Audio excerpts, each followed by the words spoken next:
Hey everyone, I'm Kayla and this is Zac. What is going on? We have started to create some podcasting style videos where we're just chatting and recording clips and putting those clips out, and we have had some requests to see the full conversations. We're not going to release those conversations as a full because we were kind of just rambling on about different topics, but we are going to structure episodes for podcasts going forward. So this is our intro just to explain what you can expect from us and the things that we're going to be talking about. So some of the things we're going to be talking about will include my breast cancer journey, anything from parenting to kids to marriage and relationships, business, and I guess anything else that helps to let you guys know how we've come to where we are today and what sort of tools we've used to help us as in a relationship as well as individuals with growth and diversity and everything that we faced.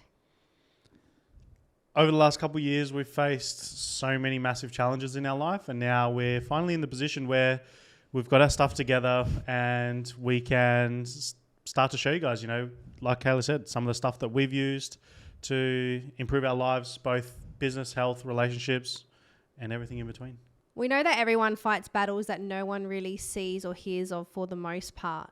And if we can help share any stories or anything that can resonate with you and what you might be going through or something that you can relate to of what you've been through, it just helps you feel a little less alone. And it's nice to hear other people having conversations about things like that, and especially tough things that you don't really hear anyone talk about, or any real raw information that doesn't get shared along people's journeys. Our biggest thing as well from going through all this stuff has been our shift in mentality has just been to provide as much value to the world as that we can, and to help, make an impact, a positive impact on people's lives. So we feel like we've made lots of changes, we've implemented lots of strategies, and we're doing lots of things differently now that we can help share, and that might bring some value to your guys' lives.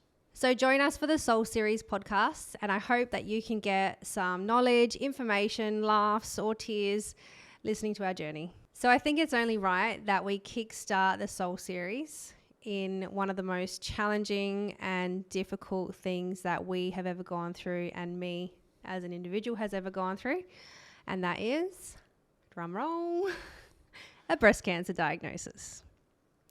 So lots of things to talk about here, and probably won't fit it all in one episode, but I just want to touch on some of the highlights and the most important parts of the journey.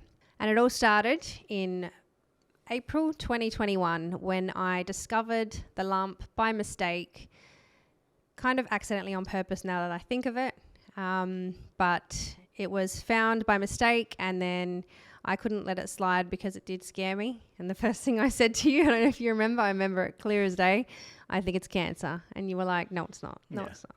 You see these things, like you get all these, how many times have you found a lump or found something that's on your body and, you Google it? It's like Google's the worst place to go. Never Google. But you're just like, nah, can't be anything. It's a lump, whatever. Like, go get it checked out. And that's what I said as well. I was like, just go get it checked out. It'll be fine. You'll be right. And move on. Yeah. So I did go get it checked out, and the doctor checked it. Initially said, isn't that just your ribs? And I said, no. Then she sent me for a ultrasound. The ultrasound couldn't tell by looking at it exactly what it was. They did say it was borderline this, borderline that. So then I had to get a biopsy done, and then the biopsy led to a breast cancer diagnosis. So I was walking out the door to drop the kids off at school. The doctor calls and they said, can you come in today? And I was like, yep, it's cancer. I said, I can't come in, or, just tell me. And she goes, is someone with you? And I said, just tell me. And she goes, okay, I'm sorry to tell you, it is a breast cancer diagnosis. And the doctors don't really know that much. So all they can really tell you is that, and to come in and talk further. So we did go in later that day. Not until I took the kids to school, I held it together, but I ugly cried the whole way home. And just the sound of my cry, I don't remember ever crying like that. And the worry, and I just thought I was dead. This is it. So we go to the doctor. The doctor didn't explain much more to us because they didn't know much other than that. And they said, we'll send you to a breast surgeon. And they put the referral through straight away, but they said you probably won't get a call till tomorrow afternoon or something. And I remember being at the shops the next morning, and I got a phone call like 9 o'clock in the morning. Yep, we got your referral. Come through today. I think they got us in that day. Everything started moving really quick. It was so quick. We're pretty much into the doctor's next day. So I went to the breast surgeon, and he then explained a bit more. He says it's triple negative breast cancer. And at this point, I didn't really know anything about the types and the stages and all that of breast cancer in particular. So it was, it's triple negative. We don't know the stage because they wanted to do further testing. So he says this triple negative doesn't feed off of estrogen, progesterone, or the ER hormone. So the advantages of triple negative is actually, what are the advantages? I don't think there's many advantages. I mean, it's the only, I guess, real advantage would be like they're not going to put you on That's right. estrogen blockers or hormone blockers because it's not going to help it. So that, I guess, well, it's good in the way that you're not going to have to deal with the side effects of those treatments, but you don't have those treatments as an option. So it's got its up. So the good and bad was, yes, I didn't have to be on those extra meds. The bad was they can't control it as such using those meds because it doesn't affect it. The only way to kill it, they recommended, was chemo and possibly radiation. So it was just an out-of-body experience. I did not retain any information. I didn't want to be there. I was angry. I was sad. Luckily, like having you there to take the information for me and help me. I don't even know how people don't do it with someone so supportive. We just kind of, it did get rushed. I was rushed into all these tests that week. Surgery was 2 weeks later. And that was lumpectomy and a couple of lymph nodes taken.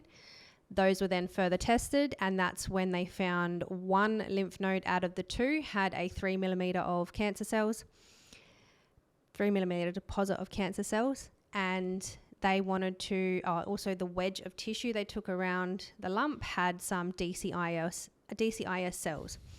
Because of those concerns, the breast surgeon wanted to go in, take the breast, take all the lymph nodes. I didn't want to do the lymph nodes because they serve such an important role in the body and you can't replace them. The breasts, I was like, get rid of it. I can replace them. Not a big deal. But even when you express your concern, the surgeon's like, oh no, we're doing that. We're taking them out. So I had questions and I said, I don't want to take them. He said, why? And I explained and he goes, we will be taking them. I did still have a choice ultimately, but with the fear and the pressure and the words at that time as well, we were just sort of like thrown into the deep end. We hadn't looked into anything. We didn't really know the extent of, what these treatments look like, what other options there may have been. Like it was just, you're just like, what the hell's going on? And at the same time, not only we didn't really have time to look much into this because of everything else was going on. We had your auntie at that time who she was at the end stage of her life dealing with her own cancer. So everything was just like a blur, And for the year prior that my auntie got her diagnosis, I had spent every day with her on the phone talking. We'd send each other videos, research. We were looking into lots of different information about chemo, cancer, natural things. Like we dived down every rabbit hole you could imagine.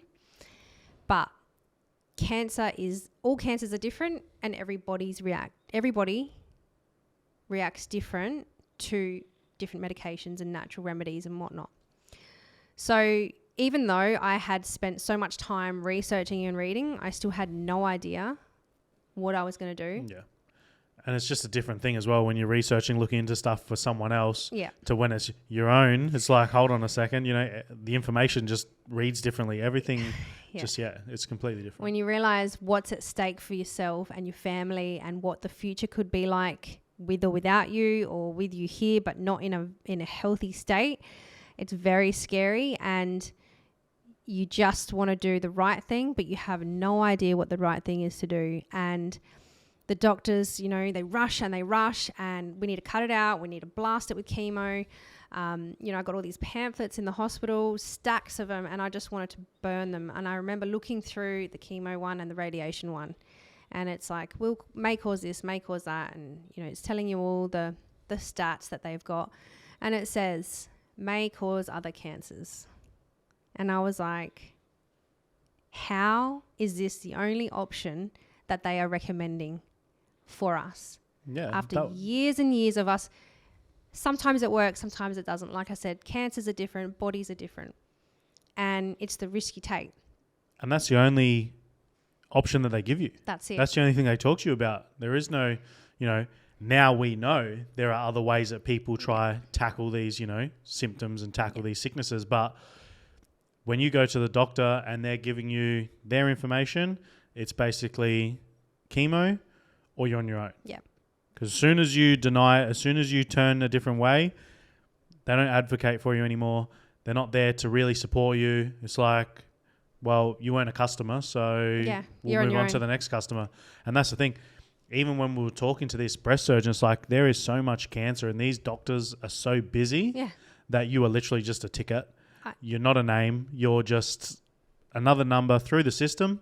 So if there's money to be made, yep, you're a good customer. We'll keep dealing with you. Mm-hmm. As soon as they realize no more money's here, off to the next. And I remember walking in for the first few times and him going, okay, what were we doing again? What was your case again? And he's flicking through his file, and I get it, you're busy, But mind you, these appointments were like within a week of each other. You've seen him 4 days ago, and then the first question is like, so what are we in here for today again? It's like, while you're just dealing, all you've thought about is this. You just go back in, and the guy that you saw 4 days ago is like, so who are you again? It's like, okay, and it's me. Hi. All of the appointments kicked off with, sorry, I'm running late. I had 12 new breast cancer patients today.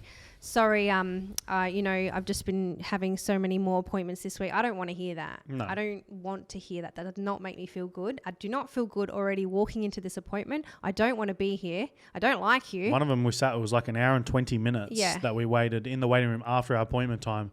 Oh, sorry, that was the one where he said, I've had 12 new cancer bookings this week. It's like, that's not our problem. Like, your time management is not our issue. Exactly. Like, so you get treated like that, and then you also get told things like when you question things, well, in particular myself, when I question things, it was, I don't think I'm going to do chemo. And he goes, why? And I said, because of the side effects and what it's going to do to my body. And he goes, but you this is what you have to do. And I said, well, all right, let's say I do the chemo.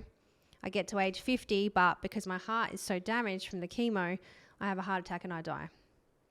And his response, well, at least you got to see your kids grow up.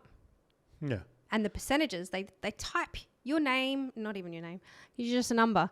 They type your information. This 32-year-old woman, triple negative breast cancer, 1 lymph node affected, and they give you the prognosis of a 10-year survival rate. And my age, my type, and everything for me, my stats, I had a 72% survival rate of being alive in 10 years without doing chemo, just surgery. Then he changes a little button. Adds chemo to it. Adds chemo. It went up 7%. Actually, sorry, my bad. It was 78%. Yeah. And then he does this button, adds 7%. What's it? Yeah. It went from 78 to 85 if you did the chemo. 85, that's right. Your 10-year survival rate goes up 7%. 85%. And I went, my face was like, and he goes, oh. And I went, that's not very good. And he goes, I think anything over 5% is definitely worth it. And I went, are we looking at the same thing here? Yeah. So let's take the risk of all the side effects. For one, even without the risking of side effects, you're going to go through hell.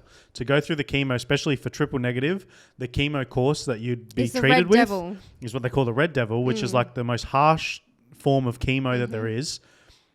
You would have been absolutely destroyed for however long this treatment went for. So even like set aside the fact that, all these potential side effects, just the treatment itself would have put you through absolute hell. So even that alone, without the potential of other side effects, would that be worth 7%? And then when you look at these statistics and these figures, it's like the way that they even, make these programs, the data that they use to give you percentages, like even that is skewed, so they give you this 7% boost, which from what we found out after is like they'll include cases of cancer of DCIS, which is stage 0. Yeah, that's like a non-invasive cancer type. So if someone has DCIS, goes and gets chemo, a type of cancer that they never would have like actually realistically seen any issues from later down the track, they get added to the survival statistic of, treated with chemo and it worked. It's all skewed.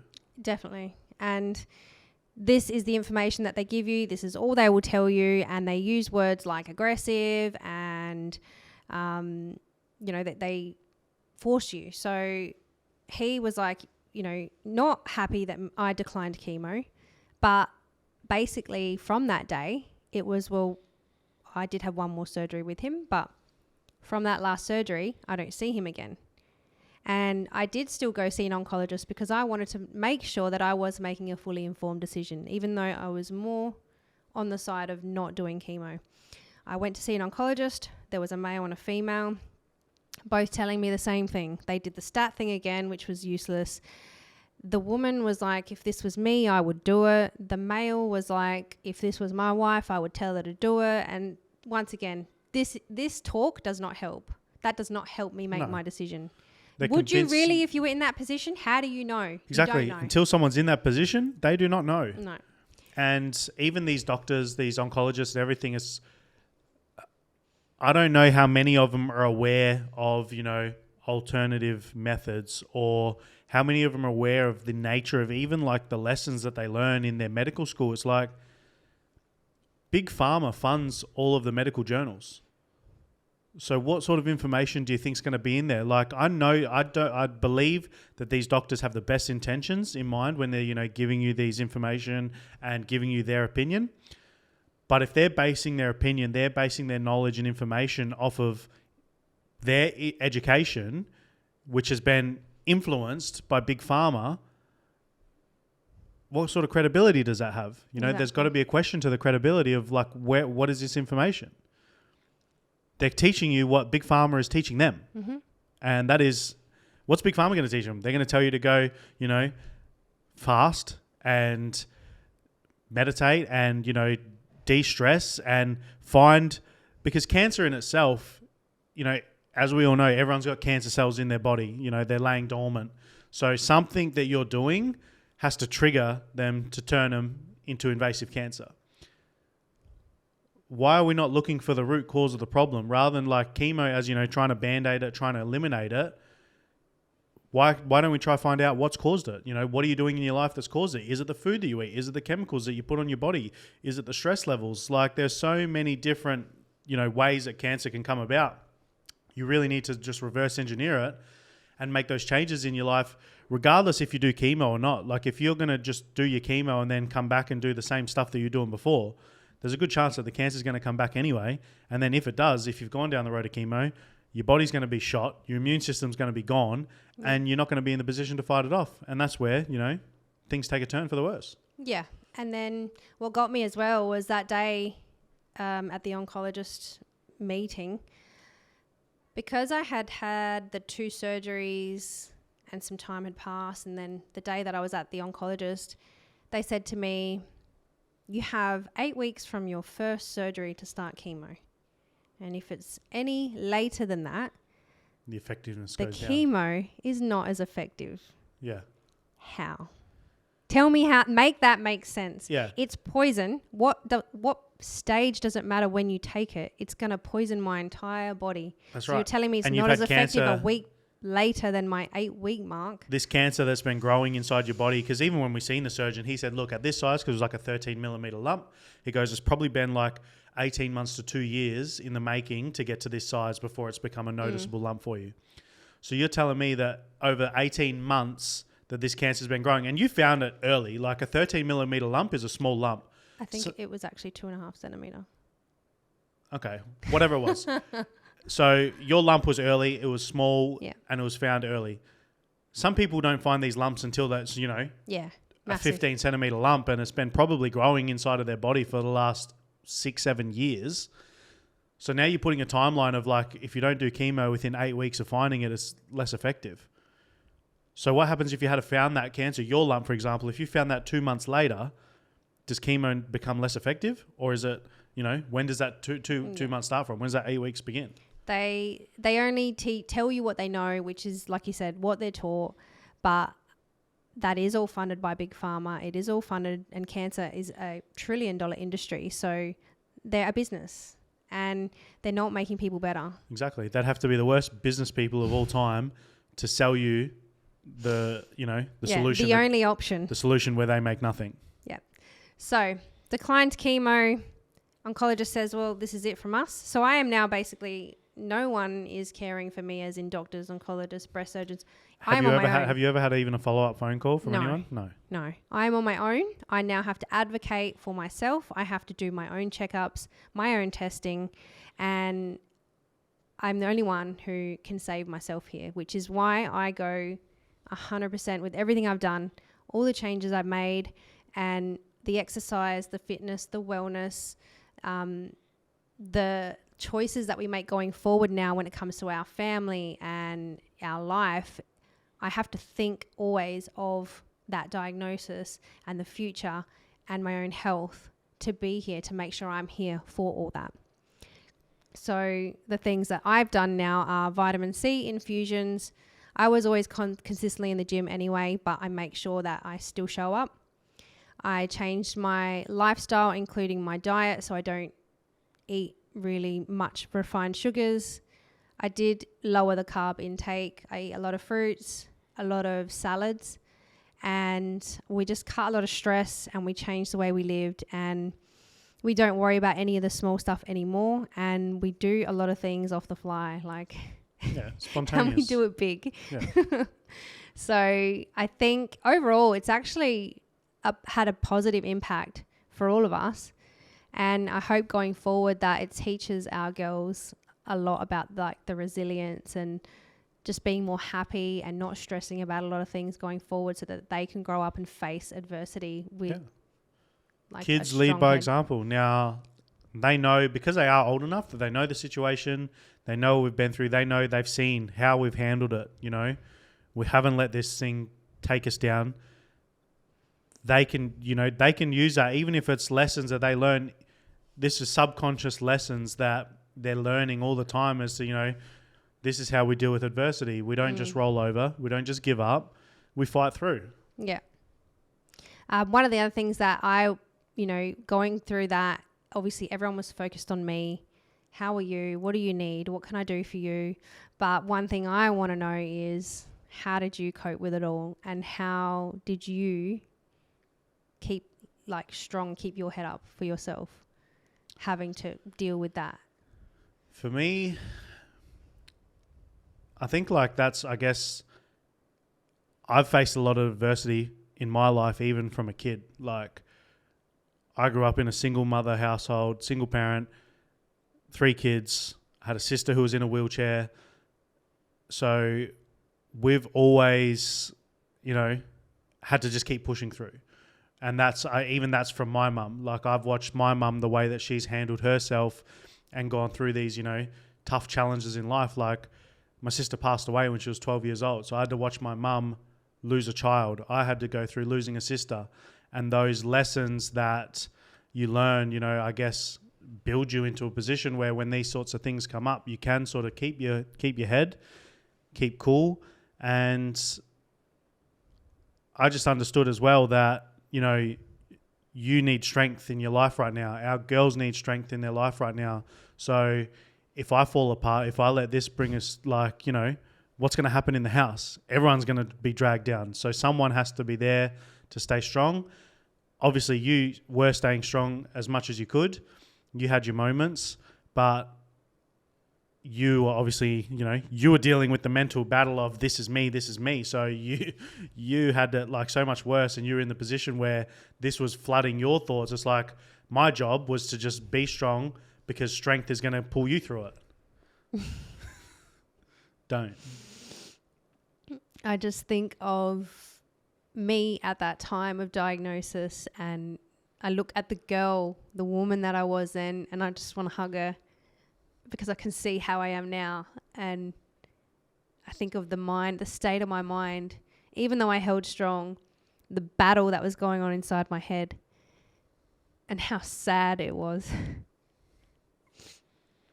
I feel so sorry for myself back then. But I'm so proud and so happy to be where I am now. And I had to go through that to get here, as shitty as it is. That's right. I didn't want to be that person. I didn't want to deal with this. I just wanted to keep living my life. Why couldn't I just bin it and just keep going? And I know those are conversations that the questioning to yourself is like, why did this happen to me? You're like, I love my life. I love my life. I love everything about it. There's people who want to kill themselves, and they're like, how come someone who loves life so much has to deal with face this shit? Like, it's not fair. Life is not fair. No, it's never going to be fair. And that's where, again, people take the unfair circumstances in life and turn into a victim about it. It's like, the big thing you say yourself is like, no one's coming to save you. No one gives a fuck, really. Like, outside of your own roof and the people under your own roof and maybe some close relatives and friends, the rest of the world could not really give a fuck whether you live or die. No, everyone's worried about themselves. They don't. And they don't have time. How could you? How could you worry about, like, imagine you've got your tight circle. Yes, that's what affects you. But outside of that, you can't sit there worrying your whole life about what's going on in their life and, really worrying about it and letting it affect you. No one cares. Like, and we're all here. We've got this, this amount of time on earth that we can do what we can with it. And that's it. So instead of letting this shit hold you down and, drag you down and, end you quicker. Yeah. Just fight your way through. And then if it does come to the point of like, hey, your time's up and this isn't going to work, at least you've enjoyed the time that you had, you know? You can't go... That's where your regret will come from. Like if you get to, if you get one of these illnesses or, something like this happens to you, if you get to the point where, it is going to end your life, you'll know in yourself whether you let this thing, keep you down, whether this thing let you, like if you let it ruin the time that you had, that's where your regret's going to come in. Yeah, I agree. So as much as you're going to have that fear always, like that's always still going to be there. Some point of that's always going to be in the back of your mind. But if you live for the now, if you enjoy the time that you got, do the things that you want to do, make the memories that you want to make. If it ever comes to that point, at least you can live with the fact that you knew that you gave it your all with the time that you had. Yeah. And that's the way we live. And we've had some issues that we've had to deal with, like in our relationship, as well as outside issues and problems that we've had. And when I look at how we handled them pre-cancer to how we handle things now, it changed both of us. Yep. And I can see how we handle things now. And we're just like, nah, if we can change something, we change it and we move on. If we can't, we just accept it for what it is, and we control what we can change, because like you said, there's no point in harvesting all the negative and the bad things that we can't do anything about and then wasting time and energy on it. Yeah. And I also know that like any time I would say to you, hey, am I going to be all right? Do you think I'm going to be all right? Is everything going to be all right? And you're always, yes, you're going to be fine. Everything's going to be fine. I don't think you knew. I think you were just, I don't know. Do you? I do. Deep down, think that? I did. I do believe it, and I still do. Like, I just think the fact that I know that we do whatever it takes, in that aspect of our life, even when it comes to business, when it comes to family, when it comes to everything, we do whatever it takes, always. And the fact that I know that gives me that peace of mind, knowing that it will be okay. There's going to be shit. There's going to be times where it's like the world's, collapsing in on you. And we get that still. Like to this day, we're always getting things that come up and the world trying to push you down. it's always going to test you. You're going to be put through these tests time and time and time again. Like I said, business, relationships, life, like it's always going to test you, and you need to just fight through. And if you can have the mindset that everything's going to be okay, and I know that I'll do whatever it takes to make sure it is, then let life throw whatever it wants at us. I think as well, when you get hit with all these hard times, you have two options. Be strong and go through it because it is teaching you something, or you let it sink you and you are in this pit of misery. And I know that I'm choosing to be positive and pushing through it because the other one just doesn't resonate with me. Just like the chemo didn't resonate with me, just like me making these changes to nourish my life and bring the positive and the goodness to my life, that resonates with me. So it only makes sense for me to be strong, get my mindset right, and just push through all the shit. And now that we're in that position, and these are skills that you have to work on. Like, don't get it confused to think that you're gonna listen to us say some words and all of a sudden you're gonna be a different person. Like, it takes time and it takes consistent effort, and that's the whole purpose behind even like us sitting here talking right now, is because our shift now has become to providing as much value into the world as we can. So this is part of that. With our work now, our business, we now have a disability support company where our job is to help people with disabilities and provide opportunities and, create positive impact in their lives. We have shaped our whole life around, our new morals of just putting good into the world. And that's our purpose now. So if you give more than you take, that's when you can actually start to, feel peace with everything in the world. Yep. And I feel like after sharing my story online and talking to anyone I meet about it, I'm very open about it. I'm very happy to share anything and everything about it, even the reconstruction process. I find it very interesting that they can cut your tits off and can stretch your skin and make new boobs. Like, it's crazy. That is wild. And that's technology. It's crazy. And look, yes, aesthetically they look like boobs, but they don't feel the same. They don't even feel like a part of my body. And I think I'm still adjusting to them, but I get the look and everything looks fine from the outside, but obviously underneath, like, there's scars and there's no nipples, which I'm used to now. I think you're used to it as well. It's weird, but it's okay. So I share my story, and I actually have a lot of people reach out and tell me how much like I'm inspiring them, which makes me feel really good. And then I also get people reaching out like, hey, my friend just got diagnosed, or someone just got diagnosed. Can they message you? You've had like 3 or 4 phone calls from people who have been watching your journey, because it's inspirational. It's like, you've taken this shitty situation and, made the most out of it, tried to laugh as much as we can through the journey. And that's all you can do, just make the most with the hands that you're dealt. Yeah. And I love being able to help someone who's just had a diagnosis, because like I said before, I look back at who I was when I had that diagnosis, and I just want to hug these people who tell me, yep, they've just been diagnosed, or their friend has just been diagnosed, because I know exactly how they're feeling, and your whole world just gets rattled so hard. So I just hope that whoever's listening, if you are going through a diagnosis or know somebody, like if you want to reach out to me, absolutely, I'm right here.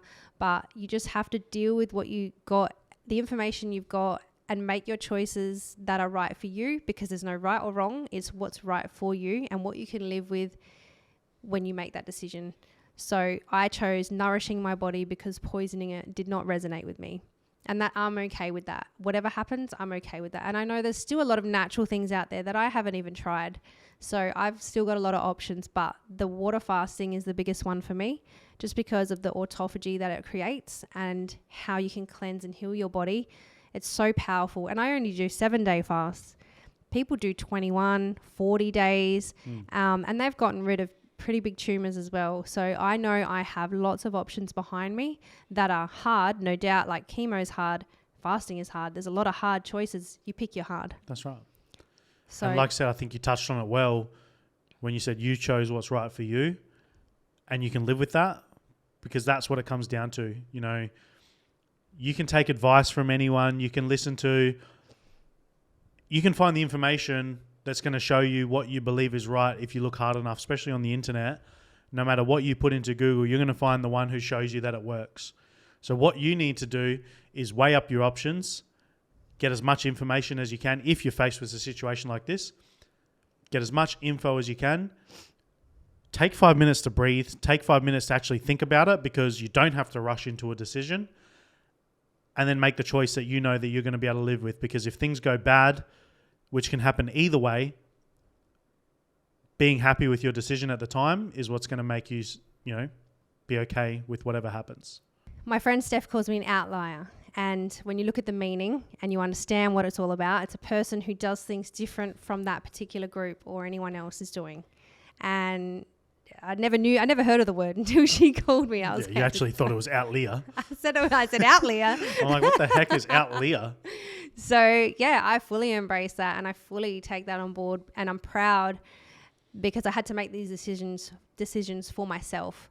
So I know now going forward with the rest of my life, I will question everything and I will look into a lot of things without just jumping forward.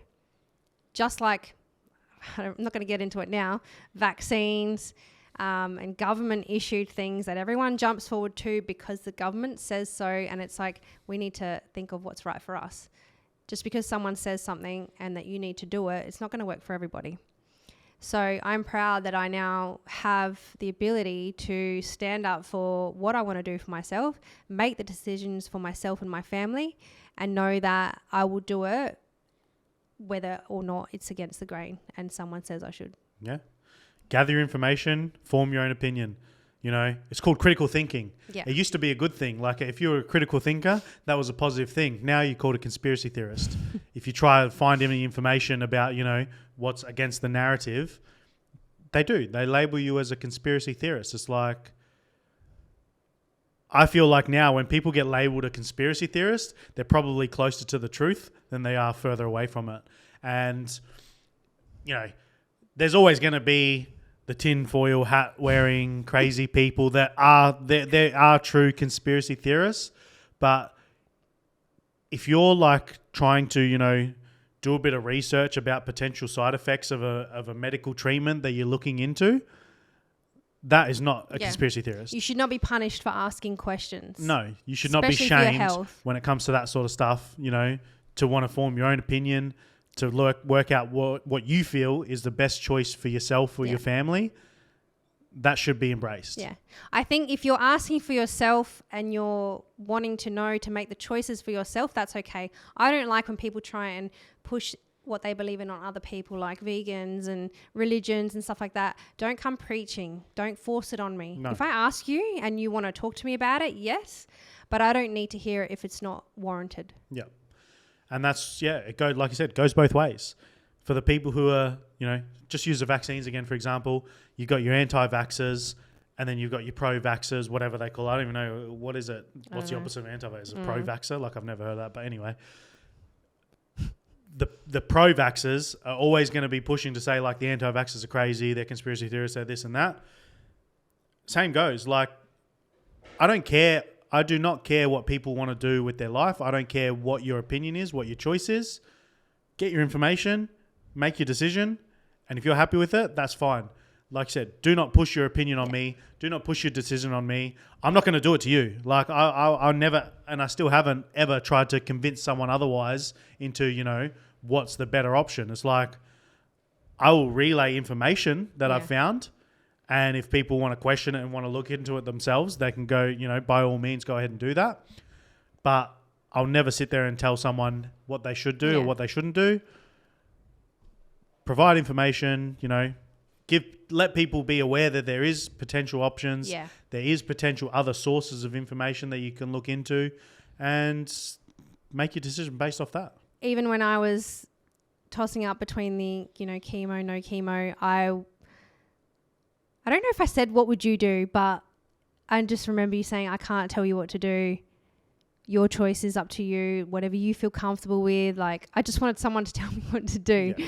My opinion was 100% against chemo. I don't think, in your situation, I do think chemo has its place. But for where you were at with your journey, you know, you had your surgery, everything was gone. They checked, like on that second surgery that you had when they did the mastectomy, they did the full lymph node clearance. They found no more cancer.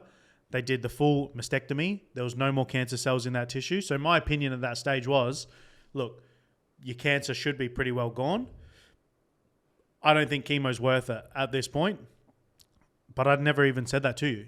I just said, we need to look into it. We need to find out what the side effects are. And you need to make your choice. And either way that you chose, like whichever way you would have went, I would have supported you because this is your life, you know. As much as I'm a part of it and everything like that, it's like if I push you towards a decision and something goes wrong, what's going to happen? You'll have that resentment or you'll have that, you know, question in your head as to what was my real choice, you know. I never want to put someone in that position. You make your choice. I'll be here to support it 100% either way, whether it goes wrong, whether it goes right, whichever way it goes, we're going to deal with it. So, and that's it. I had such a huge support network around me as well, which made a world of difference. You being my biggest supporter, friend, shoulder to cry on, helping with everything around the house, the girls, just being there whenever, whatever it was, that made such a big difference to me. Without question, without hesitation. You didn't complain once. And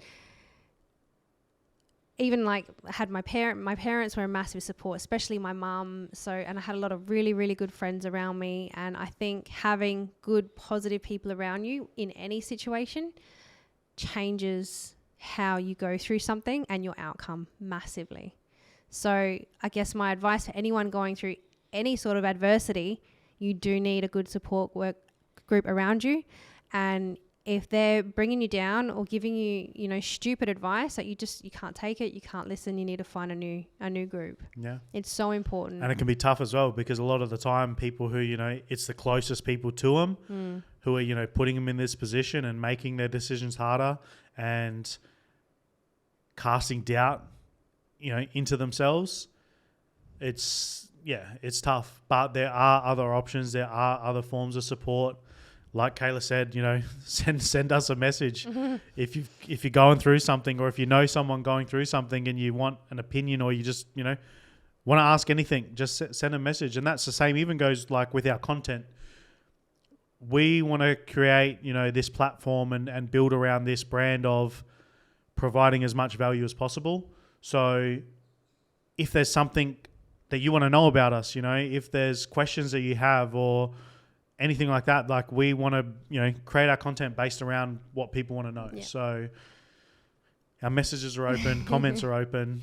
Just ask. We have a lot to share and a lot to offer, and I'm excited for what we will bring to people's lives because I know we already do it in a smaller scale.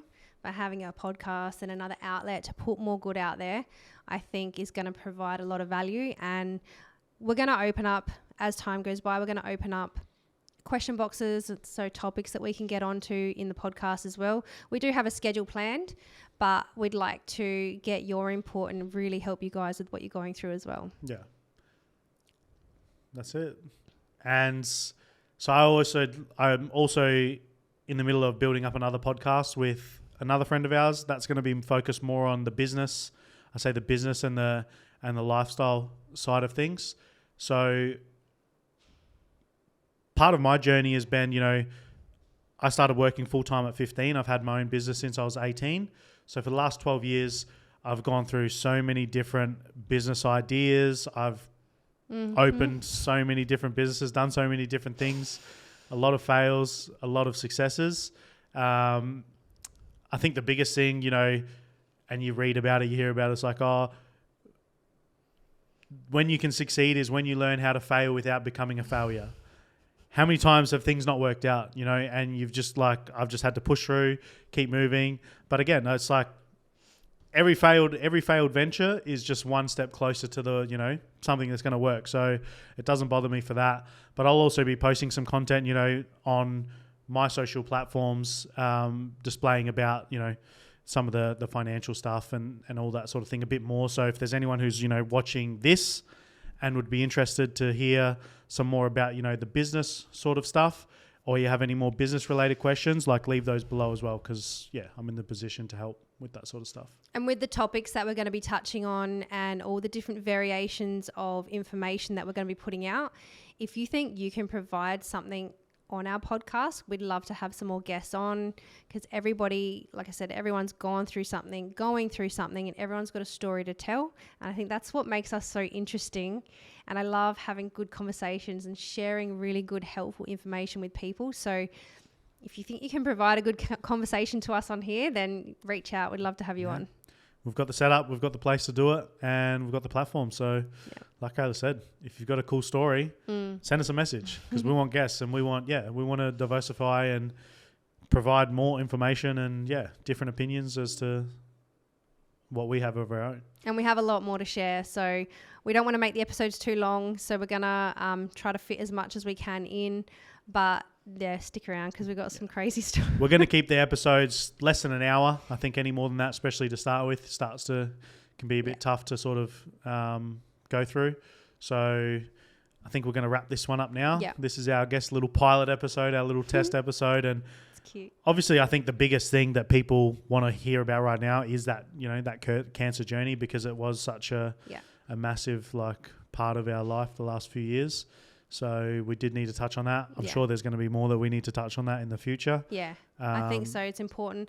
I want to bring more awareness to the early detection, more coping mechanisms, more changes that I think I would suggest to make if you had a diagnosis. But I think what people are more interested in is the way I've held myself through it and my positive mindset and outlook going through it, and still now. Yeah, used it into as a catalyst for positivity. Yeah.